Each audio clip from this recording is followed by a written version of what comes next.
Haleluya. Shalom. Selamat hari Minggu bagi saudara yang kasih Tuhan. Berapa banyak yang diberkati lewat pujian penyembahan hari ini. Saya percaya dimanapun kita berada, kita sungguh merasakan hadirat Tuhan. Amin.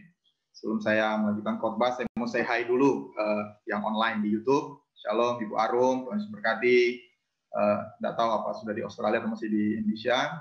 Tuhan berkati juga Mas Feris. Saya tidak tahu apa di Jakarta atau di Pati. Tuhan berkati dan keluarga. Juga Miss Dian dan keluarga, Ibu Nunung, Oma Lawalata, pasti di Malang, Tuhan berkati, juga Bung Oci, Tuhan berkati, dan keluarga, lalu Tante Ning dan Om Boy, Tuhan berkati, serta keluarga besar, di mana pun berada, Mbak Wiji juga Tuhan berkati, mungkin masih di Ponorogo ya, merawat Ibu, lalu Saudari Evelyn dan keluarga, Tuhan berkati, Ibu Mar dan Pak Samijo, Tuhan berkati, lama nggak ketemu. Juga Ibu Foni di Priuk nih, Tuhan berkati. Ibu Betty waktu Morang dari Bali, Asido juga cinta, Tuhan berkati. Lalu Pak Maksi dan seluruh keluarga besar GKRI Hope Gunung Sindur, Tuhan berkati. Juga Ibu Tambunan. Lalu Reza Petrus, Tuhan berkati. Bobby, Shirley, Masalah, Tuhan berkati. Juga Teddy di Hope Depok, Tuhan berkati. Happy Sunday everyone.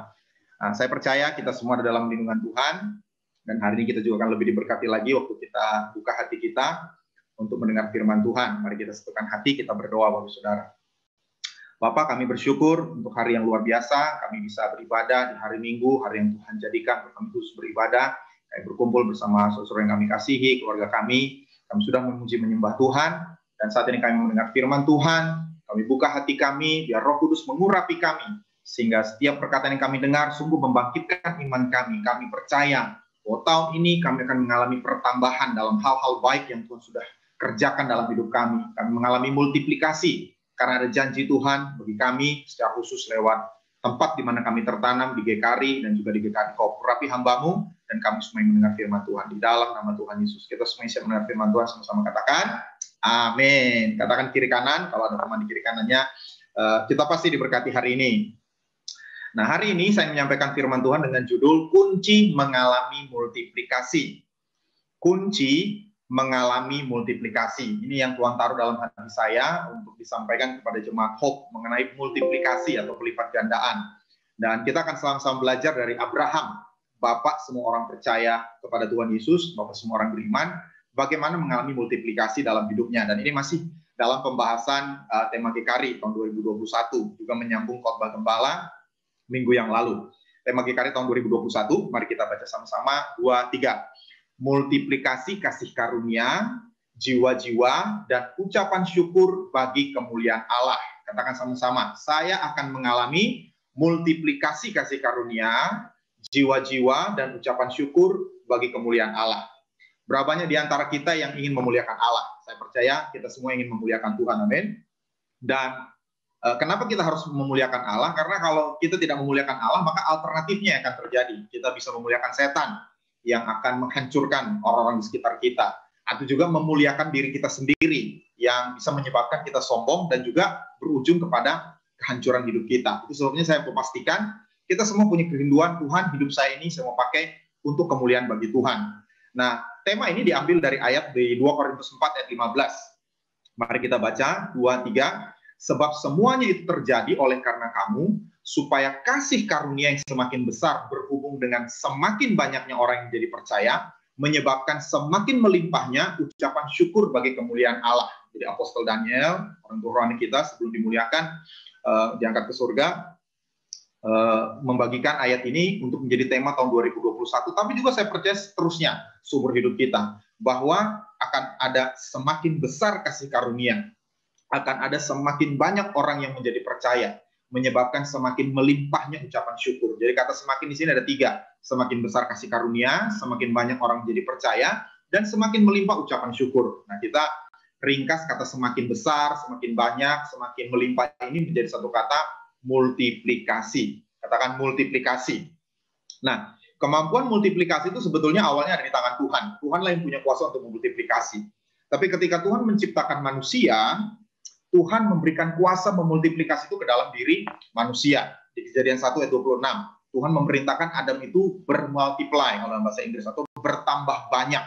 Nah, kalau disuruh bertambah banyak, artinya dibutuhkan resources atau sumber daya yang lain untuk menopang. Contoh ya, banyak anak artinya banyak kamar yang harus dibangun di rumah, banyak makanan yang harus disiapkan lebih banyak misalnya alat tulis, lebih banyak biaya. Artinya multiplikasi jumlah itu membutuhkan multiplikasi dalam hal yang lain, dan Tuhan itu menciptakan bumi ini sangat kaya sehingga sanggup menampung sekarang kalau nggak salah 7,2 miliar manusia, dan mungkin bermiliar-miliar manusia lagi yang akan datang disanggup ditopang oleh bumi. Jadi Tuhan itu sudah melihat bahwa sekalipun manusia itu bermultiplikasi sedemikian banyak, maka resources-nya atau sumber daya yang dibutuhkan pun akan tersedia.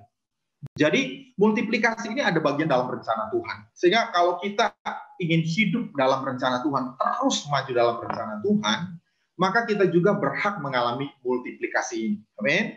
Karena ini janji Tuhan. Ini hak kita. Nah, multiplikasi dalam Kamus Bahasa Indonesia itu, menurut Kamus Besar Bahasa Indonesia, adalah tindakan atau proses memperbanyak atau perkalian. Jadi multiplikasi adalah tindakan untuk memperbanyak. Sesuatu yang ada kita punya sekarang, itu akan bertambah banyak. Bahkan dalam situasi tertentu, pembanyakannya itu terjadi dalam bentuk perkalian. Bukan hanya pertambahan, tapi perkalian. Nah, sekali lagi kita akan belajar dari Abraham. Abraham ini mengalami ketiga multiplikasi ini. Yang pertama, dia mengalami multiplikasi kasih karunia. Kasih karunia atau perkenanan Tuhan dalam hidupnya itu bertambah. Makin lama makin luar biasa. Pertama, dia disebut Abram, Bapa yang ditinggikan. Tuhan beri dia kasih karunia untuk menjadi orang yang dihormati oleh orang-orang di sekitarnya. Dia menjadi orang yang sangat ditinggikan. Lalu kemudian dia bertumbuh dari Abram menjadi Abraham. Abraham itu artinya bapa banyak bangsa.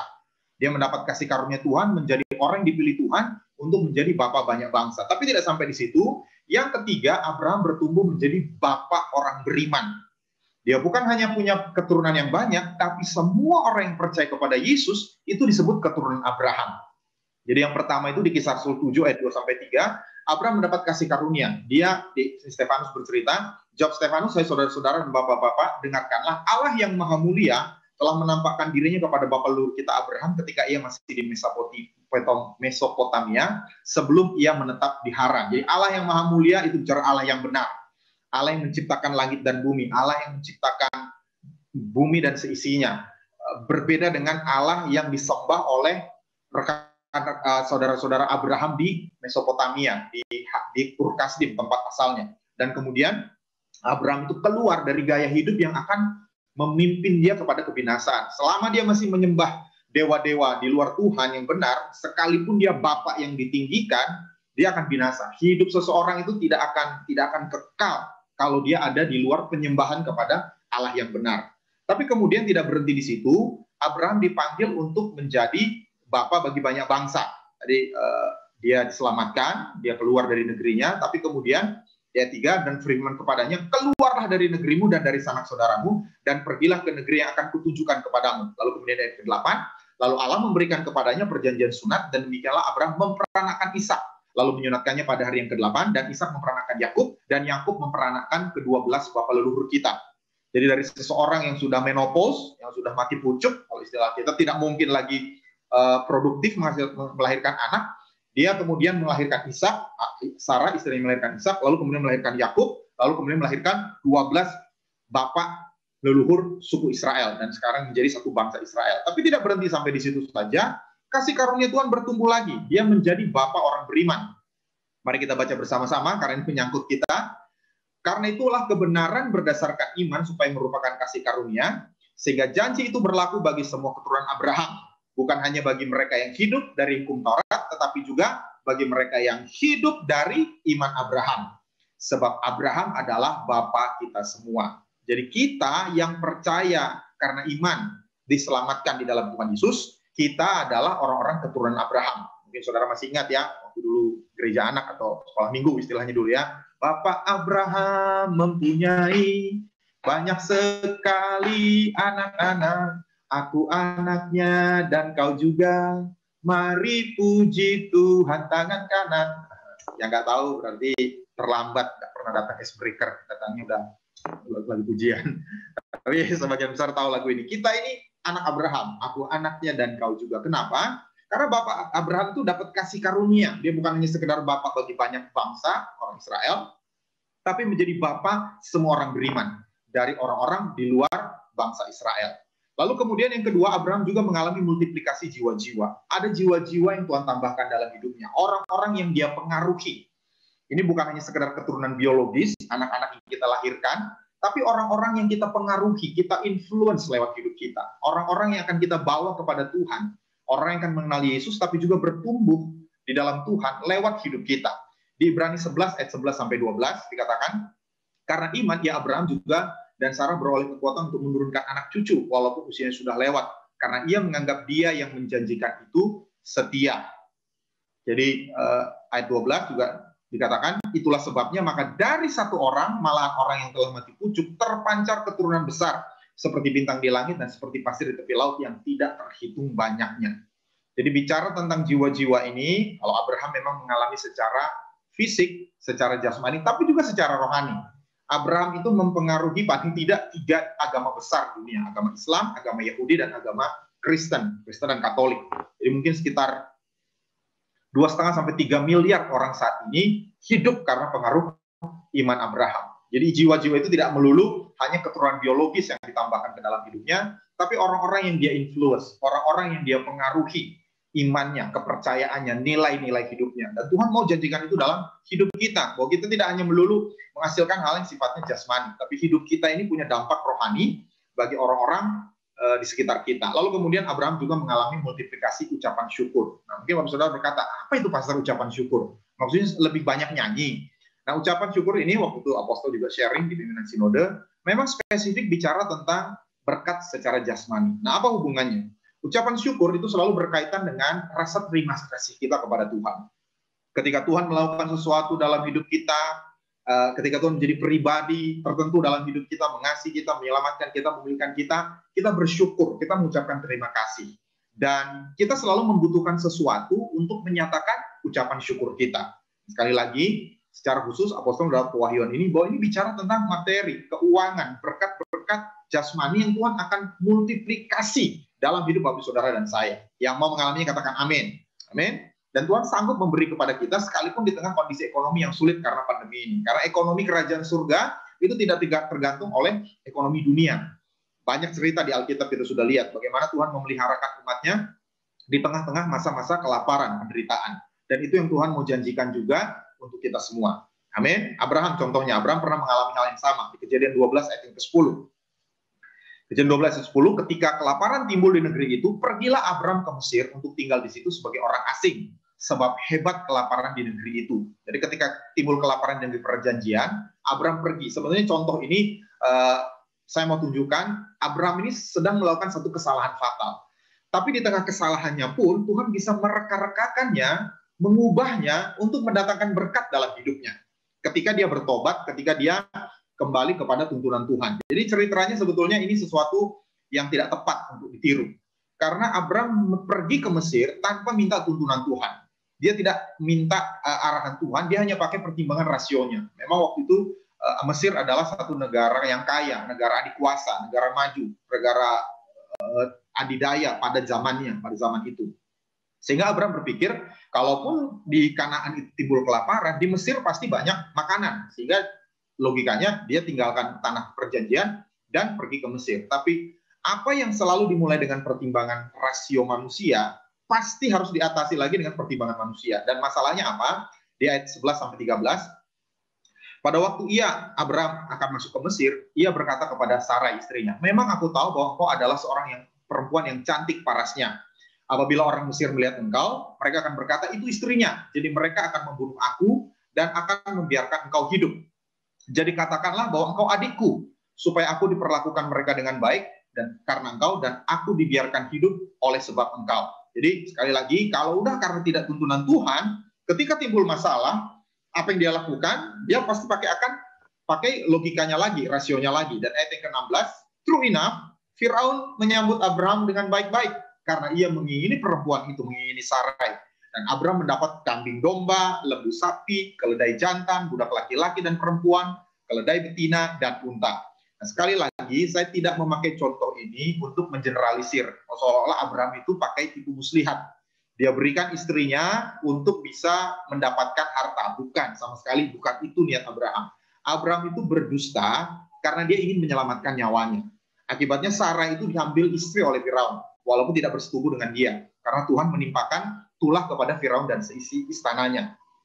Tapi poin saya adalah, di tengah kesalahan pun, kalau Abraham itu sungguh bertobat, Tuhan bisa mereka-rekakannya dan mendatangkan berkat dalam hidupnya. Dan dia mengalami kelimpahan melimpahan keuangan, kelimpahan ucapan syukur dalam konteks kita. Itu sebabnya hari ini juga saya mau dorong kita, kalaupun saat ini dalam hidup kita sampai di satu titik mungkin yang bisa dikatakan terpuruk karena kesalahan mengambil keputusan. Mari hari ini bertobat kepada Tuhan. Tuhan, saya salah. Saya sudah melenceng dari kehendak Tuhan. Saya minta ampun. Saya ingin kembali kepada jalur rencana Tuhan. Maka percayai ada kasih karunia Tuhan yang akan memulihkan keadaan kita. Sehingga apa yang kita sudah alami sebagai akibat kesalahan kita dalam mengambil keputusan, itu Tuhan bisa kembalikan. Amin. Mari rendah hati dan kembali kepada rencana Tuhan. Nah, sekarang kita akan melihat apa yang Abraham lakukan sehingga dia mengalami hal-hal tersebut. Yang pertama, dia memiliki respons yang tepat. Katakan sama-sama, respons yang tepat. Jadi kunci untuk mengalami multiplikasi seperti dalam hidup Abraham adalah kita harus senantiasa memiliki respons yang tepat, terutama kepada firman Tuhan, kepada kehendak Tuhan. Nah, untuk mengalami multiplikasi dari Tuhan, kita harus melakukan segala sesuatu itu sesuai dengan caranya Tuhan. Katakan caranya Tuhan. Nah, masalahnya cara Tuhan ini tidak selalu sesuai dengan cara kita, cara berpikir kita atau maunya kita. Bahkan seringkali tidak masuk akal. Nah, salah satu contoh adalah di Kejadian 22 ayat 1-3. Tuhan meminta Abraham mempersembahkan Ishak, anak yang justru sudah dia nantikan puluhan tahun. Anak perjanjian. Kejadian 22 ayat 1 dikatakan, setelah semuanya itu Allah mencoba Abraham. Ia berfirman kepadanya, Abraham, lalu sahutnya, ya Tuhan. Firman-Nya, ambillah anakmu yang tunggal itu yang engkau kasihi, yakni Ishak, pergilah ke tanah Moria dan persembahkanlah dia di sana sebagai korban bakaran pada salah satu gunung yang akan kukatakan kepadamu. Keesokan harinya pagi-pagi, bangunlah Abraham, ia memasang pelana keledainya dan memanggil 2 orang bujangnya beserta Ishak anaknya. Ia membelah juga kayu untuk korban bakaran itu, lalu berangkatlah ia dan pergi ke tempat yang dikatakan Allah kepadanya. Jadi sebetulnya ini perintah agak mengerikan. Seolah-olah Tuhan itu tidak ada bedanya dengan dewa-dewa lain yang pada waktu itu, bahkan mungkin sampai sekarang ada ya, penyembahan gereja setan yang menuntut penyembahan persembahan darah manusia.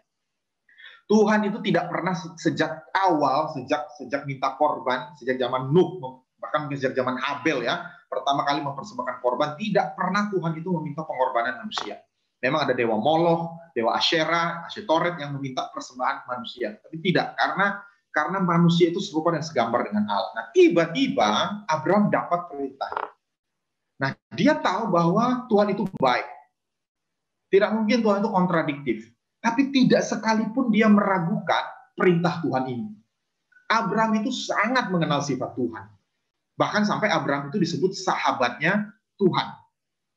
Karena dia tahu bahwa permintaan Tuhan itu pasti untuk kebaikan dia. Tidak mungkin permintaan Tuhan itu mencelakakan dengan dia. Dan itu sebabnya dia punya kesungguhan hati untuk selalu menaati perintah Tuhan. Sekalipun dia tidak mengerti. Dia punya ketulusan hati, kesungguhan hati untuk menaati perintah Tuhan. Nah, respon ini yang membuat Abraham mempunyai kekuatan untuk melaksanakan kehendak Tuhan dalam hidupnya. Jadi seringkali kita tahu bahwa itu kehendak Tuhan, tapi kita nggak kuat untuk melaksanakannya. Kenapa? Karena itu butuh kasih karunia. Katakan kasih karunia. Jadi kasih karunia Tuhan itu kekuatan yang Tuhan berikan supaya kita bisa taat kepada maunya Tuhan. Kita nggak kompromi. Kita tidak ambil jalan shortcut, jalan pintas yang kelihatannya menjanjikan, tapi kita tahu itu di luar kehendak Tuhan.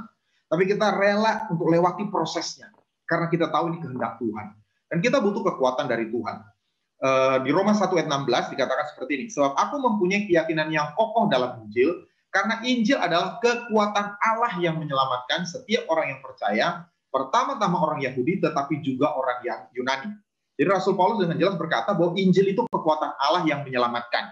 Nah, kita tahu bahwa sebetulnya yang menyelamatkan itu adalah kasih karunia Allah. Tapi Rasul Paulus menggunakan istilah kekuatan Allah. Jadi ketika manusia jatuh dalam dosa, hubungan kita dengan Allah pencipta kita terputus. Nah, pemulihan ini cuma ada dengan 2 cara. Pertama, orang itu harus hidup 100% sesuai dengan perintah Tuhan lewat hukum Taurat diberikan lewat Musa. Dan Rasul Paulus tahu itu mustahil karena dia orang Yahudi. Dia berusaha melakukannya, tapi dia bilang, di sini aku setuju dengan hukum Allah, tapi dalam dagingku aku justru berlawanan. Jadi dia tahu mustahil. Apalagi untuk orang non-Yahudi yang tidak tahu hukum Taurat. Itu sebabnya lewat Tuhan Yesus diberikan alternatif kedua, yaitu lewat kasih karunia. Jadi kasih karunia itu adalah kekuatan Allah untuk menyelamatkan. Hukum Taurat itu kekuatan manusia untuk menyelamatkan. Kalau saudara mau pakai kekuatan sendiri, silahkan lewat hukum Taurat. Mustahil. Tapi Paulus bilang ada Injil. Injil itu kabar baik. Kabar baik berisi apa? Ada kekuatan Allah untuk menyelamatkan. Ada kasih karunia Allah untuk menyelamatkan. Kenapa? Karena kasih karunia itu hadir lewat Yesus yang dikorbankan. Kalau hukum Taurat itu hadir, manusia yang harus dikorbankan. Kita tahu semua, tidak ada manusia yang sempurna. Sehingga mustahil lewat hukum Taurat. Dan Tuhan mau mencurahkan kekuatannya ini, kasih karunia-Nya ini setiap saat. Jadi saya percaya saat ini juga Tuhan sedang mencari orang yang bersungguh hati. Orang yang memang betul-betul punya respon hati Tuhan. Saya mau menjadi orang yang melakukan firman Tuhan dalam hidup saya, yang mau melakukan kehendak Allah dalam hidup saya. Ini yang disampaikan oleh seorang pelihat di 2 Tawarik 16 ayat 9. Dia berkata seperti ini, mata Tuhan, mari kita baca sama-sama ayat 9a saja, 2-3. Karena mata Tuhan menjelajah seluruh bumi untuk melimpahkan kekuatannya kepada mereka yang bersungguh hati terhadap Dia.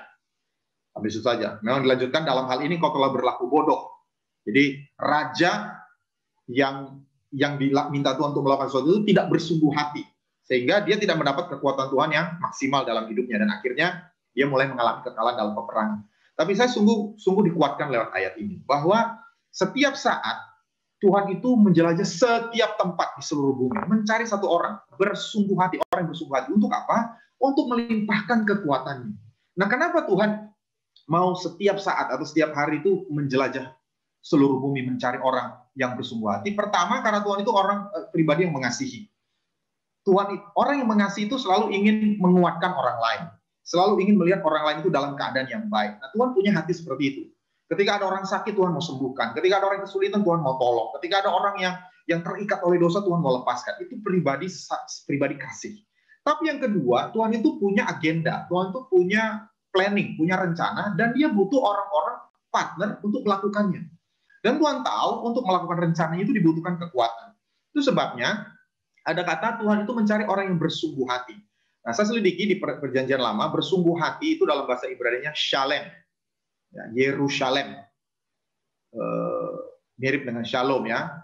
Shalem itu artinya complete atau perfect in keeping relationship or covenant. Atau seseorang yang komplit atau sempurna dalam menjaga hubungan atau perjanjian.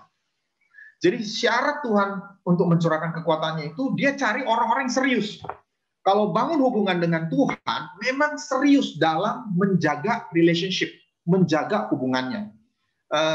Sekarang ini kita sering dengar istilah bucin ya, budak cinta. Ada orang tuh rela lakukan hal-hal yang nggak masuk akal gitu demi kekasihnya. Kalau bucin banget, belum married udah gitu amat, gitu ya. Tapi kalau dipikir ya, orang-orang kayak gitu tuh hebat loh. Walaupun mungkin sering dibilang ya dibodok-bodokin gitu ya, lu nggak masuk akal gitu, bucin banget sih lu gitu ya. Tapi sebetulnya Tuhan cari bucin bagi dia. Tapi Tuhan tidak memperbudak tentunya ya. Tuhan itu tidak memperbudak kita untuk memanipulasi kita. Tapi dari sisi komitmen gitu, orang yang rela melakukan hal-hal yang tidak masuk akal demi menjaga hubungan, demi menjaga perjanjian. Dan kembali ke Abraham bisa dikatakan dia bucinnya Tuhan gitu. Bahkan dia rela korbankan anaknya. Walaupun dia tahu tidak mungkin Tuhan akan suruh sesuatu yang akan merugikan dia. Pertama, dia bersedia meninggalkan kampung halamannya di Ur Kasdim, yang berarti dia tinggalkan kenyamanannya, dia tinggalkan bisnisnya, mungkin dia tinggalkan pertaniannya, ladangnya, mungkin dia tinggalkan juga kolega-kolega bisnisnya, dia tinggalkan keluarga besarnya untuk pergi ke tempat yang tidak pasti waktu itu. Lalu kemudian dia tidak malu apa kata orang waktu dia berpegang teguh pada janji Tuhan. Abraham, kamu ganti nama dari bapak yang dihormati menjadi bapak segala bangsa. Bagaimana mungkin kamu bisa punya anak segala bangsa? Satu anak pun kamu belum punya. Tapi dia tidak ganti namanya, dia tetap pakai namanya Abraham. Dan Tuhan tidak permalukan dia. Dan puncaknya, dia tidak segan menyerahkan anak perjanjian Ishak untuk dikorbankan. Dan respon ini terlihat, ini bukan hanya lip service. Apa bukti bahwa responsnya tepat? Dia tidak menunda-nunda, dia tidak negosiasi. Begitu dia dapat firman Tuhannya, keesokan harinya, pagi-pagi bangunlah Abraham. Jadi mungkin dia dapat sudah sore hari, nggak mungkin berangkat malam hari, atau dia dapat pagi siang hari, dia nggak mungkin berangkat karena tidak akan terkejar. Tapi besok paginya, pagi-pagi, first chance, first day, first thing, hal pertama yang dia lakukan, dia bangun, memasang pelana keledainya, memanggil 2 orang bujanya beserta Ishak anaknya, ia membelah juga kayu untuk korban bakaran itu, lalu berangkatlah ia dan pergi ke tempat yang dikatakan Allah kepadanya. Jadi Abraham, dia tidak menunda-nunda. Dulu ada satu orang teman saya berkata, tunda sama dengan tidak. Seringkali ini benar. Ketika kita menunda melakukan sesuatu, cenderung kita akan tidak melakukannya. Artinya hati kita sebetulnya nggak mau. Tapi orang yang responnya tepat, kesempatan pertama dia akan langsung lakukan. Itu sebabnya kalau Tuhan menyuruh kita lakukan sesuatu, jangan tunda. Kita segera melakukan. Itu menunjukkan bahwa kita dengan segenap hati mau taat melakukan apa yang Tuhan suruh. Dan ketika Abraham beriman, itu yang Abraham terima. Abraham bersedia mengorbankan Ishak karena dia tahu bahwa Tuhan itu menjanjikan hal yang besar untuk dia. Dan memang betul, Tuhan tidak minta Ishak, Tuhan tidak minta persembahan darah manusia. Tuhan hanya ingin mencobai, kalau dalam istilah lain itu ingin menguji iman Abraham. Dan di Kejadian 22 ayat 16 dikatakan, katanya, aku bersumpah, ini Tuhan berkata, demi diriku sendiri, demikianlah firman Tuhan, karena engkau telah berbuat demikian dan engkau tidak segan-segan untuk menyerahkan anakmu yang tunggal kepadaku, maka aku akan memberkati engkau berlimpah-limpah dan membuat keturunanmu sangat banyak seperti bintang di langit dan seperti pasir di tepi laut, dan keturunanmu itu akan menduduki kota-kota musuhnya. Jadi Tuhan sejak awal itu ingin memultiplikasi Ishak, satu anak perjanjian, menjadi keturunan yang sangat banyak. Tapi untuk dia bisa mendapatkan multiplikasi itu, dia harus punya respons yang tepat. Itu sebabnya hari ini saya motivasi kita, kemarin jemaat Hope kita bertumbuh. Ketika kita mendengar suara Tuhan, mari menjadi orang yang cepat, segera punya respon yang tepat untuk melakukan firman Tuhan. Waktu Tuhan gerakkan saudara melayani, segera terlibat dalam pelayanan. Waktu Tuhan gerakkan saudara hubungi si A, hubungi si B, berkati dia, lakukan ini, segera. Waktu Tuhan gerakkan saudara untuk memberi, segera. Waktu Tuhan gerakkan saudara untuk hubungi seorang, kunjungi, kuatkan dia, segera lakukan. Itu yang akan membuat kita dalam posisi siap untuk menerima multiplikasi seperti Abraham. Jadi berkati berlimpah-limpah dan keturunannya sangat banyak. Amin. Itu yang pertama. Mari miliki respons yang tepat. Karena respons yang tepat kepada perintah Tuhan, firman Tuhan, itu akan membuat kita mengalami multiplikasi dari Tuhan. Lalu yang kedua, tempat yang tepat. Abraham berada di tempat yang tepat, yang Tuhan mau, sehingga dia bisa mengalami multiplikasi.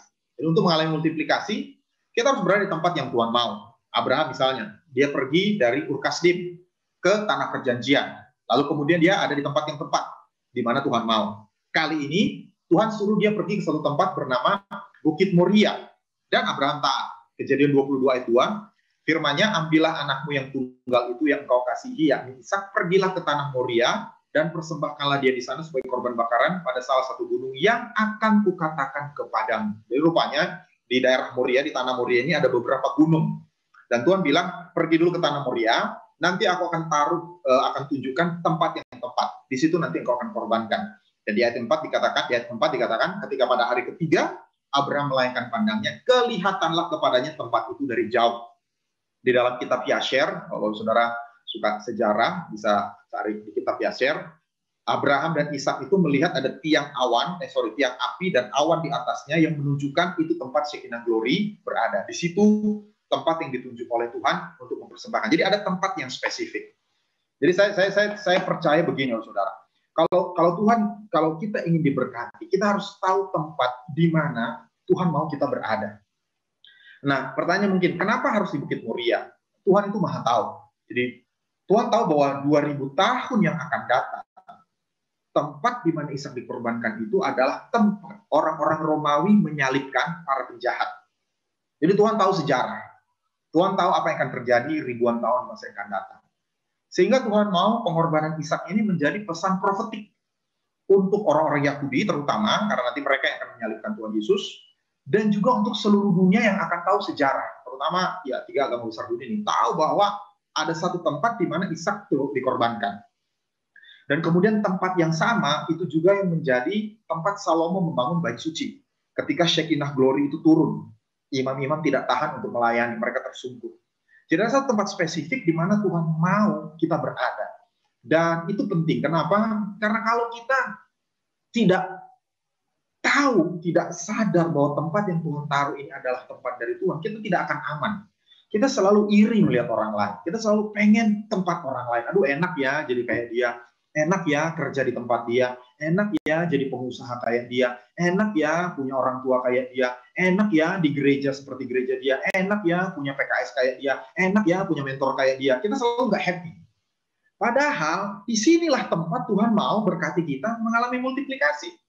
Waktu kita bertukar tempat dengan orang lain, kita tidak akan mengalami janji Tuhan. Saya sudah sampaikan tadi. Bahwa Tuhan itu punya rencana untuk kita masing-masing. Dan Tuhan akan memultiplikasi resources kita di tempat di mana Tuhan taruh kita. Artinya kita mari kita bersyukur. Amin. Bersyukur dengan kondisi yang kita hadapi saat ini. Dan kalau sekali lagi ada hal-hal yang kita lakukan sehingga membuat kita mungkin ada di tempat yang salah, dan saudara tahu ini tidak benar. Saya justru jauh dari Tuhan ketika berada di tempat ini. Mari bertobat supaya Tuhan menuntun kita ke tempat yang tepat, ke tempat yang Tuhan mau. Nah, bicara konteks gereja lokal sama, kita juga harus tahu di mana gereja lokal, keluarga rohani yang Tuhan tempatkan kita. Ada ribuan gereja, apalagi dengan online sekarang. Saudara bisa ikut ibadah gereja gimana pun di seluruh dunia ini, asal saudara bisa bahasanya. Tapi apakah itu gereja lokal di mana kita ditempatkan? Itu pertanyaannya. Dan itu tempat yang khusus di Kolose 3 ayat 15. Ini tempat yang khusus yang Tuhan taruh. Hendaklah damai sejahtera Kristus memerintah dalam hatimu, karena untuk itulah kamu telah dipanggil menjadi satu tubuh, dan bersyukurlah. Katakan menjadi satu tubuh. Jadi Kolose 3 ini bukan bicara tentang gereja secara universal. Kalau bicara satu tubuh, artinya sesuatu yang bisa berfungsi. Artinya kita harus menjadi bagian organ tertentu dari tubuh tersebut. Jadi ini bicara tentang gereja lokal. Dan kalau Bapak Saudara baca surat Paulus, istilah gereja itu sebagian besar itu bicara gereja lokal. Surat Paulus kepada jemaat di Roma, kepada jemaat di Korintus, kepada jemaat di Efesus, itu bukan ke gereja lokal sedunia. Surat itu dialamatkan kepada gereja lokal tertentu. Jadi bicara tempat yang tepat, saya juga percaya kita akan mengalami pertambahan dari Tuhan waktu kita tahu di mana kita harus ada dalam satu keluarga rohani. Nah, dalam kondisi ibadah online saat ini, jujur, ada banyak orang tergoda untuk berkurang komitmennya. Karena tidak bisa diawasi secara fisik. Kalau dulu kan nggak datang ke gereja, ketahuan ya. Nggak datang di gedung ibadah, kita tahu. Apalagi kalau kita dulu belum ada streaming online. Kita tahu yang tidak ikut ibadah itu yang mereka yang tidak hadir. Kalau sekarang susah kontrolnya. Apalagi kalau via YouTube. Beda kalau via Zoom ya. Mungkin masih bisa dikontrol kalau interaktif.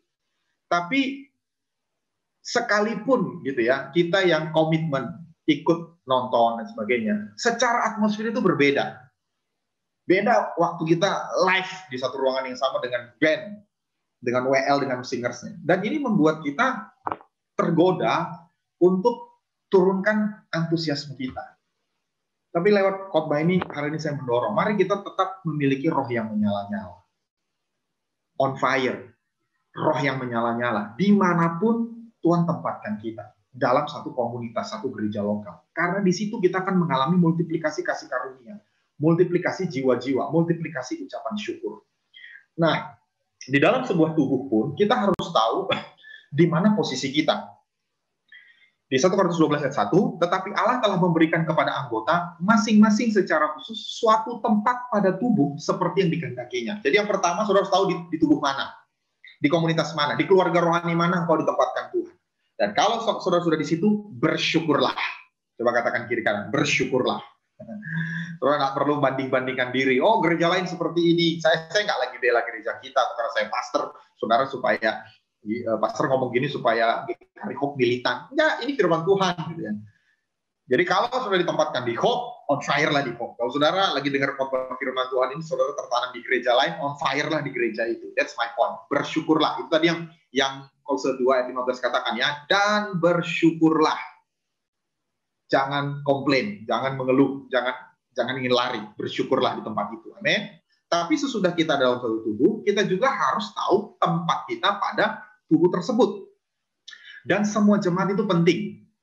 Tidak ada satu pelayanan yang lebih besar dari pelayanan lainnya. Sama seperti tidak ada organ tubuh tertentu lebih penting daripada organ tubuh lainnya. Saudara kan nggak bisa pilih, saya lebih pilih jantung daripada ginjal. Nggak mungkin. Saya lebih pilih paru-paru daripada empedu. Nggak mungkin. Saudara butuh semuanya. Bahkan Alkitab berkata, justru yang dianggap paling lemah itu yang paling dibutuhkan. Memang ada banyak anggota, tetapi hanya satu tubuh. Jadi mata tidak dapat berkata kepada tangan, aku tidak membutuhkan engkau. Dan kepala tidak dapat berkata kepada kaki, aku tidak membutuhkan engkau. Amin. Saudara yang mata, saudara nggak bisa bilang sama tangan, aku tidak butuh. Karena nanti waktu mata kelilipan debu, butuh tangan untuk membersihkannya. Saudara yang jadi kepala tidak bisa berkata kepada kaki, aku tidak membutuhkan engkau. Karena kepala nggak bisa jalan-jalan. Yang bisa jalan itu kaki. Ayat 22, mari kita baca bersama-sama. 23. Malahan justru anggota-anggota tubuh yang nampaknya paling lemah yang paling dibutuhkan. Jadi ini masalahnya. Seringkali kita anggap yang paling lemah itu paling tidak dibutuhkan. Dia nggak ada juga nggak apa-apa. Salah. Bagi Tuhan justru yang nampaknya oleh kita paling lemah itu paling dibutuhkan. Nah, sejak awal tahun ini, Bapak Saudara, Gembala mengambil keputusan kita mau restrukturisasi pelayanan gereja kita. Maksudnya apa? Kita akan libatkan lebih banyak non-full-timer dalam kepemimpinan gereja. Jadi siang ini jam 3 kita akan rapat, pengurus inti gereja. Kita akan libatkan, selama ini ketua-ketua departemen itu para pastor. Nah, Pastor Maxon dapat pengertian dari Tuhan bahwa memang tidak ada perbedaan antara full-timer dan full-timer. Jangan gara-gara kita ini full-timer, maka kita harus punya jabatan pelayan lebih tinggi dibanding non-full-timer. Tidak, itu sebetulnya bicara tentang kapasitas seseorang, bicara tentang kerinduan hati seseorang untuk mau berkontribusi. Jadi kalaupun kita bukan full timer, tapi kalau kita punya kerinduan dan kita bisa berkontribusi, silahkan menjadi pemimpin. Oleh sebab itu saya mendorong semua jemaat, mari kita terlibat dalam pelayanan. Waktu kita tahu tempat kita akan berfungsi di tempat tersebut. Ya Anda bayangkan kalau kuping ini cuma nempel lalu nggak berfungsi. Lama-lama kupingnya juga ilfil gitu. Ngapain saya nemplok di sini kalau nggak berfungsi? Kalau dia ada, dia eksis, dia ingin berfungsi, dia ingin berkontribusi. Jadi saya mendorong Bapak Saudara, mungkin akan dihubungi. Mulai dari yang paling kecil, gereja anak juga. Ya kita akan kreatif, kita akan buat inovasi. Bagaimana supaya semua jemaat itu bisa terlibat dalam pelayanan. Intinya adalah kalau kita ingin mengalami multiplikasi dari Tuhan, mari kita berfungsi di dalam tempat yang Tuhan sudah berikan kepada kita. Dan waktu kita terlibat, kita akan bertemu dengan orang-orang yang akan menguatkan kita. Dan itu yang membawa saya ke poin yang ketiga. Apa yang membuat Abraham itu mengalami multiplikasi? Dia memiliki teman yang tepat. Katakan sama-sama, teman yang tepat. Jadi kita harus punya teman-teman, orang-orang, komunitas yang akan mendukung kita. Kenapa? Karena hidup ini adalah perjalanan iman. Hidup ini bagi kita orang Kristen adalah perjalanan iman. Dan untuk Abraham, mempersembahkan Ishak di Bukit Moria itu sebuah perjalanan iman yang tidak mudah. Abraham bisa saja bimbang di tengah jalan, lalu putar balik, pulang ke rumahnya. Dan saya percaya kenapa dia tidak bimbang, karena dia punya orang-orang yang menemaninya, terutama Ishak. Paling tidak tadi disebutkan dua bujangnya. Kalau dalam kitab Yasher itu, ini tafsiran sekali lagi, itu Eliezer, Ismail, Ishak, Abraham. Jadi mereka berangkat berempat.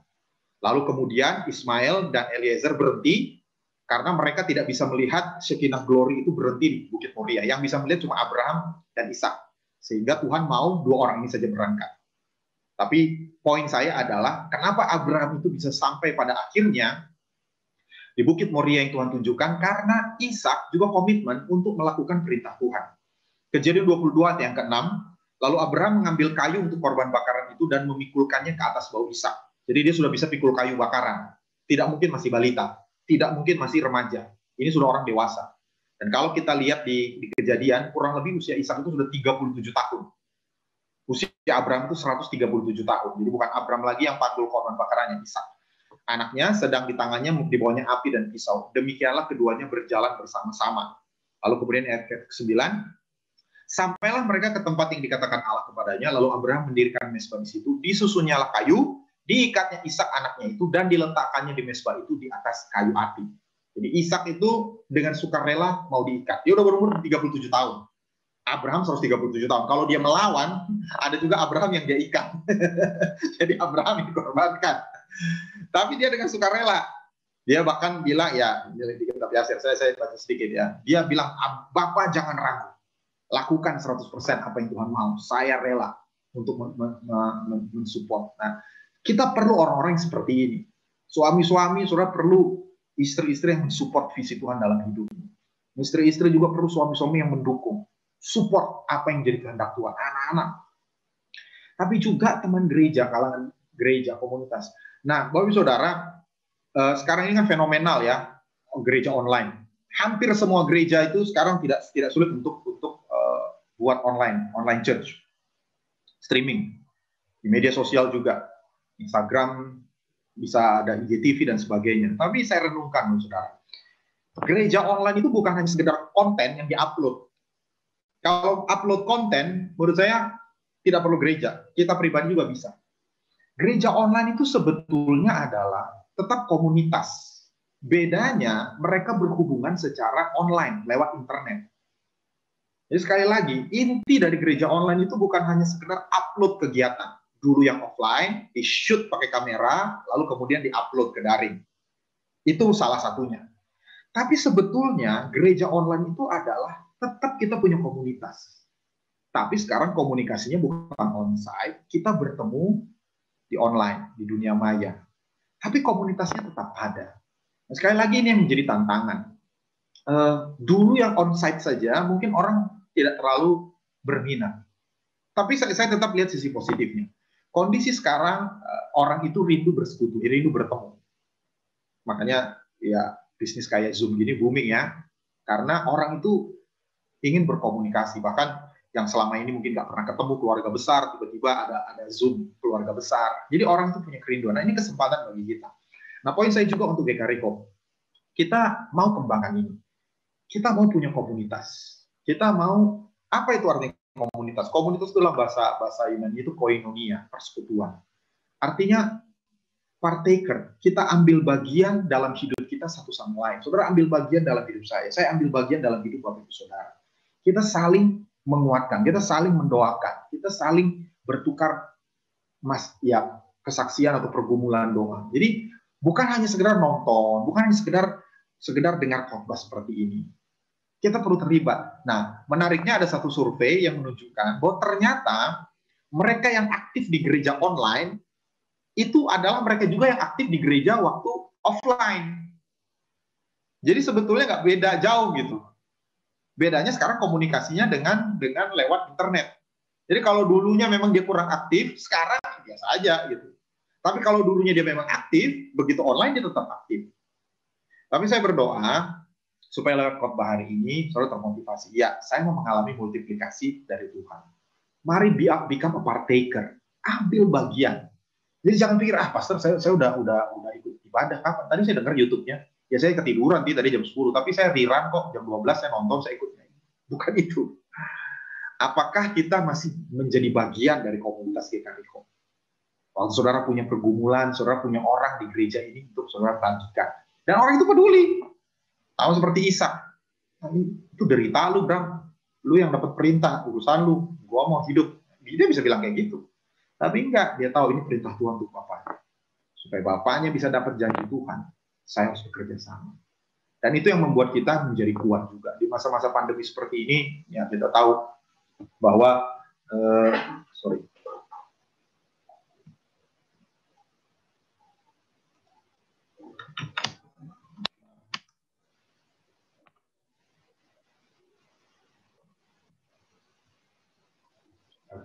ada masalah berusaha. Ya, di masa-masa pandemi seperti ini, kita tahu bahwa kita semua ini butuh kekuatan. Ada yang masih punya masalah ekonomi, ada yang punya masalah kesehatan. Dari mana kita dapat kekuatan? Alkitab berkata, itu dari sesama kita. Waktu ada orang lain yang peduli. Waktu ada orang lain yang ikut berempati. Jadi saya dorong jemaat Hope, mari tetap komitmen untuk bersama-sama berkomunitas, untuk bersama-sama ambil bagian. Lalu yang berikutnya, ini yang terakhir, waktu yang tepat. Kunci untuk mengalami multiplikasi adalah Abraham hidup dalam waktu yang tepat. Di Kejadian 22 ayat yang keempat, ketika pada hari ketiga Abraham melayangkan pandangnya, kelihatanlah kepadanya tempat itu dari jauh. Jadi saya yakin bahwa Abraham itu mengambil arah yang tepat. Jadi pada hari ketiga dia sudah lihat tempat itu. Bayangkan kalau dia salah ambil arah, sampai hari ketujuh juga dia nggak akan lihat tempat itu. Tapi kita tahu dari cerita ini bahwa dia putuskan arah yang tepat. Dia mengambil langkah ke arah yang tepat sehingga dia bisa sampai tiba di tempat itu pada waktu yang tepat. Nah, hidup kita ini terdiri dari keputusan-keputusan. Kita ada hari ini karena keputusan kita di waktu yang lalu. Dan mungkin, sekali lagi, ada keputusan-keputusan kita di tahun 2020 yang membuat kita dalam kondisi yang salah pada tahun 2021 ini. Mari hari ini datang kepada Tuhan. Rindukan tuntunan Tuhan. Ini masih minggu kedua, 10 Januari. Berdoa, Tuhan, tolong saya Tuhan, supaya saya bisa ambil arah yang tepat. Sehingga pada waktu yang tepat, ada di tempat yang tepat, ketemu dengan orang yang tepat, saya akan mengalami multiplikasi dari Tuhan. Amin. Jadi saya rindu supaya ini kita alami dalam kehidupan Jemaat Hope. Mari kita punya respons yang tepat. Ketika Tuhan minta kita lakukan sesuatu, jangan tunda-tunda. Segera lakukan. Itu bukti bahwa kita bucinnya Tuhan. Kita nggak argue. Tujuan kita cuma satu. We want to keep the relationship complete. Kita mau menjaga hubungan kita perfect. Sehingga waktu Tuhan lihat respon seperti itu, dia akan curahkan kasih karunia-Nya untuk membuat kita sanggup melakukan kehendak Tuhan. Tapi yang kedua, sadari bahwa tempat di mana yang sekarang kita ada, itu tempat yang tepat. Bersyukurlah. Kita ada di pekerjaan tepat, kita ada di gereja yang tepat, kita ada di komsel yang tepat, dengan pemurid yang tepat, dan bersyukurlah. Katakan bersyukurlah. Apapun kelebihan, apapun kekurangannya, bersyukurlah. Karena di tempat itu, saudara akan mengalami multiplikasi. Tapi juga, mari jadi partaker. Ambil bagian dalam komunitas gereja kita. Sehingga kita bertemu dengan orang-orang yang tepat. Orang yang akan mendukung hidup kita itu tetap kuat dalam rencana Tuhan. Jangan hanya terima satu arah. Makanya saya dorong, kalau ada pertemuan komsel, jangan absen. Kalau ada pemuritan, jangan absen. Kalau ada pertemuan-pertemuan departemen, pelayanan, doa bersama, jangan absen. Kita berkontribusi. Kita tidak hanya sekedar nonton YouTube atau dengar Facebook streaming. Kita berkontribusi. Kita ikut partaker. Ambil bagian dalam hidup satu dengan yang lain. Karena bersama orang-orang itu kita akan mengalami multiplikasi, kasih karunia jiwa-jiwa dan ucapan syukur. Dan ambil keputusan dalam waktu yang tepat. Jangan sembrono, jangan tergesa-gesa. Sungguh-sungguh minta tuntunan Tuhan. Maka tahun 2021 ini kita akan mengalami multiplikasi. Yang mau katakan amin. Puji Tuhan. Mari kita tundukkan kepala, kita berdoa. Haleluya. Mari kita angkat tangan kita dimanapun kita berada. Bapa di surga, terima kasih untuk firman-Mu yang sudah kami dengarkan hari ini. Kami bersyukur untuk firman Tuhan yang menjadi rema. Bahwa kami adalah anak-anak Abraham, Bapak orang beriman. Dan sama seperti Bapak orang beriman, Abraham, kami juga akan mengalami multiplikasi. Multiplikasi dalam kasih karunia Tuhan. Tuhan akan membawa kami naik dari satu kemuliaan kepada kemuliaan yang lebih besar. Tuhan akan juga memberikan jiwa-jiwa orang yang kami bawa kepada Tuhan. Orang yang kami pengaruhi lewat hidup kami. Kami juga akan melimpah dengan ucapan syukur. Berapa banyak di antara bapak saudara saya berkata, Tuhan, aku mempunyai respons yang tepat. Mungkin ada tuntunan Tuhan, perintah Tuhan, firman Tuhan yang tidak masuk akalku. Firman Tuhan berkata itu seperti tingginya langit dari bumi. Tapi aku mau punya respons yang tepat. Aku mau menjadi orang yang shalem. Orang yang perfect, komplit, menjaga hubunganku, perjanjianku dengan Tuhan. Mari angkat tangan kita kepada Tuhan. Tuhan Yesus, kau lihat tangan-tangan kami. Kami menjadi orang-orang yang bersungguh hati kepada Engkau. Di tengah orang-orang yang mungkin menjauh dari Tuhan, di tengah lingkungan kami menjadi orang yang bersungguh hati. Sehingga kau mencurahkan kekuatan-Mu kepada kami, ya Bapa. Kami juga berkati Tuhan, supaya kami menjadi ambil bagian dalam gereja kami, terlibat Tuhan. Kami tidak hanya menerima satu arah, tapi kami berkontribusi lewat waktu kami, lewat tenaga kami, lewat pemikiran kami, lewat karunia kami. Sehingga kami bertemu dengan orang-orang yang tepat. Kami juga akan dituntun Tuhan pada waktu yang tepat. Mengambil keputusan yang baik Tuhan. Terima kasih Bapa di surga. Bersyukur kami muliakan Engkau. Sebelum saya akhiri khotbah ini, saya juga memberi kesempatan. Kalau ada bapak saudara yang menyaksikan tayangan ini, kau mungkin belum jemaat Hope. Dan kau berkata, Tuhan Yesus, saya mau menjadi anak. Saya mau menerima kepastian keselamatan. Saya mau mengundang Engkau masuk dalam hatiku sebagai Tuhan dan Juru Selamatku. Saya mau dosa-dosaku dihapuskan. Saya mau dijadikan anak Tuhan. Saya mau mempunyai kepastian keselamatan di surga. Firman Tuhan tadi berkata, karena kasih karunia, karena Yesus mati di kayu salib, kita bisa diselamatkan. Kalau engkau orangnya, saya mau berdoa untuk Bapak Saudara. Kalau engkau berkata, tolong doakan saya. Saya mau menjadi anak Tuhan sungguh-sungguh. Saya mau terima Yesus. Pada hitungan ketiga nanti angkat tangan. Atau yang kedua, saudara dulu sudah pernah dekat dengan Tuhan, tapi saat ini kau sedang jauh dari Tuhan. Dan kau ingin kembali kepada Dia. Pada hitungan ketiga angkat tangan juga. Yang pertama yang mau terima Yesus itu pertama kali. Dan yang kedua yang mau kembali dekat dengan Tuhan, angkat tangan. Siap, jangan malu saudara. Tuhan ada di mana kau berada saat ini. Dia mengasihi kau. Dia punya rancangan indah bagimu. Angkat tangan. 1, 2, 3. Puji Tuhan. Ikuti doa saya. Kalau saudara sudah angkat tangan, ikuti doa saya. Katakan, Tuhan Yesus, siang hari ini aku mengangkat tanganku sebagai tanda aku mengundang Engkau masuk dalam hatiku sebagai Tuhan dan Juru Selamat. Ampunilah semua dosa. Sucikanlah hatiku. Jadikanlah aku anak. Aku berjanji akan setia mengikuti Engkau seumur hidupku. Izinkan saya berdoa untuk Engkau, Bapak Ibu Saudara saat ini. Bapak berkati semua Ibu Saudara sudah mengambil keputusan untuk berjalan bersama Tuhan. Biar tangan Tuhan menyertai mereka di sepanjang tahun 2021 ini. Sekalipun mereka berada dalam lembah kekelaman, Bapak yang baik mau, mereka tidak takut bahaya, sebab Engkau beserta mereka ya Bapak. Terima kasih Tuhan Yesus. Haleluya. Amin. Kalau saudara yang tadi sudah angkat tangan, Anda belum berkomitmen di gereja manapun, saya motivasi Bapak Saudara bisa hubungi kami, bisa lewat YouTube ini, ada tulis komen, nanti ada tim pemerhati yang akan menghubungi Bapak Saudara, atau saudara bisa searching, ada media sosial GKRI Hope, Bapak Saudara bisa DM admin di situ, nanti Bapak Saudara akan dihubungi, kami senang menolong Bapak Saudara, mendoakan Bapak Saudara, supaya engkau memiliki kekuatan dari Tuhan senantiasa. Tuhan Yesus memberkati, have a great day, God bless you.